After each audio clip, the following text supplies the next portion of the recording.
Hi, I'm Joan Newberger, and we're here today with Jorge Canizares-Esguerra. Hi, Jorge. Hi, Joan. Jorge is our specialist in Atlantic history, and he's the author of Puritan Conquistadors, Iberianizing the Atlantic, 1550 to 1700. Jorge, why don't we start by talking about Atlantic history? Most people probably assume that history is organized according to countries. That's how most of us study it, Russian history or Peruvian history or U.S. history. But you're one of the historians in the department who's been working on a transnational field. So maybe you could talk a few minutes about what Atlantic history is and what you're trying to do. Right. Well, thanks for having me here.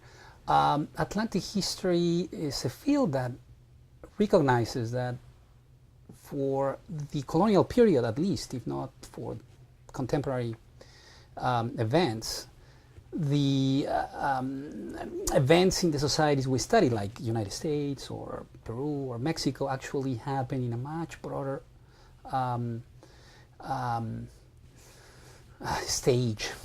So, for instance, my first book, How to Write the History of the New World, was a study of debates in the 18th century on how to study the history of the Americas. Most of the historians who have looked at those debates have to focus only on a country, like, for instance, Thomas Jefferson and the notes of the state of Virginia. But if you look just at Jefferson's notes on the state of Virginia, you missed 99% of what went on, or what transpired in that debate. You need to connect other players, and the most important players in this debate were actually settlers from Mexico, Peru, and other places in Spanish America, and historians in Spain. And so by looking at this debate in a much larger perspective, our understanding of the debate changed dramatically. Not only the notes on the state of Virginia changed in terms of the contributions of Jefferson, that were not that many in the debate, it turns out, but also where the focus, where the center of intellectual life and activity was in the 18th century. It turns out that it was in Mexico and it was in Lima. It wasn't in Philadelphia. It wasn't in Virginia. It was somewhere else. But that also applies to other phenomena like slavery, abolitionism, like the age of revolutions, the wars of independence in British America, and what today is the United States. You cannot understand the wars of independence without understanding what is going on in France, the age of revolutions, what is going on in Haiti, what is going on in other places. So you need that transnational perspective to understand things that we take to be national.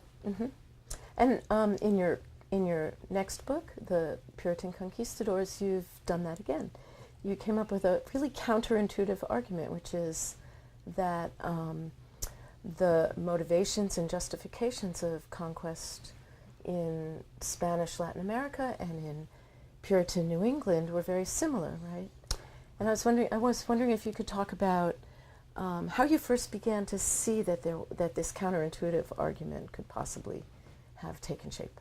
Right. Well, when I was reading sermons in Spanish America in the 1600s, 1500s, I began to encounter things that my professors in Renaissance studies and Reformation studies have told me wasn't possible. That Catholics were not into the Old Testament.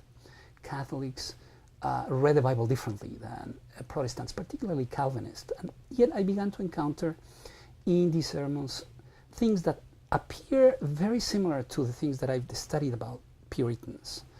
A good example. Puritans, we have been told, saw the colonization of the New World as an errand into the wilderness, like a recapitulation of what the Israelites did in the Promised Land. They were the Israelites, the natives were the Canaanites, and the New World was the Promised Land. That is a way of understanding the present as a fulfillment of biblical Old Testament prefigurations. That, historians have told us, is typical of Calvinism. I was finding in my documents in Spanish America something else. that in Spanish America, the friars, the clergy were doing this a century before the Puritans. So the Catholics were doing what the Puritans did later. They had the same ideas. The same ideas as to how to understand the Bible, how the Bible prefigure events having to do with colonization. And one of the things that the Bible prefigure is the encounter between evil and good. I began to realize that the devil Satan played a crucial role in the way both Puritans and Catholics understood colonization. They saw themselves battling this powerful enemy that was Satan in the Americas, that had an awesome control not only over the natives but over nature as well.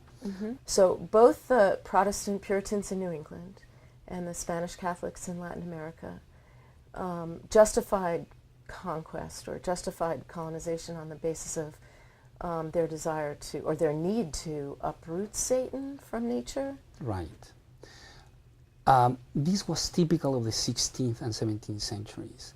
If you read, for instance, the great epic by Spenser, The Faerie Queene, you have this encounter of the Knight of Temperance, Huyon, who goes to this island that is in the the Atlantic, that is taken over by these enchantress, this witch. And the witch, that is a creature of the devil, offers the knight the beauties and the bountifulness of a garden that turns out to be a false paradise. So you have beautiful places, beautiful landscapes like America that are tempting but are emasculating, that lead to the generation of the knight, the generation of the hero. That type of images of this heroic, chivalric hero that goes into the wilderness that is America, that appears to be beautiful and bountiful, might in fact in the process be emasculated by the bountifulness of nature. And that emasculation is part of Satan's strategy to undermine the viability of these settler societies. So the battle is against not only those natives that are being captured by Satan and are practicing the things that Satan taught them to practice, namely cannibalism, and other type of mockeries of the Eucharist, for instance, or mockeries of Christian institutions. But it's also about defeating nature in a way, not being misled by a nature that is actually demonic, but might be converted into spiritual plantations. They don't call them colonies, they call them plantations for a reason. Now, you use a lot of visual evidence in your work, and I was wondering if you could talk about what you get out of the visual in particular that you might not find in texts. What is it about visual image? What kinds of visual images provide information or insight for you that you don't get from reading documents? Very good question. The case, for instance, of the false paradise is a good example of that, how I realized that the discourse of plantations and the discourse of battling Satan in nature was only possible by looking at images first.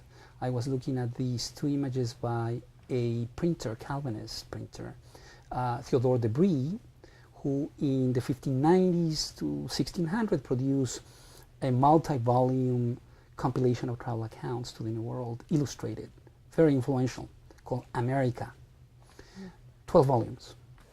And three of the 12 volumes are a translation of an account of the colonization or conquest of Peru by Girolamo Benzoni. It's an Italian mercenary who was with the Spaniards to Peru and participates in the conquest of Peru. And the translation from the Italian to Latin by de Brie has these three frontispieces.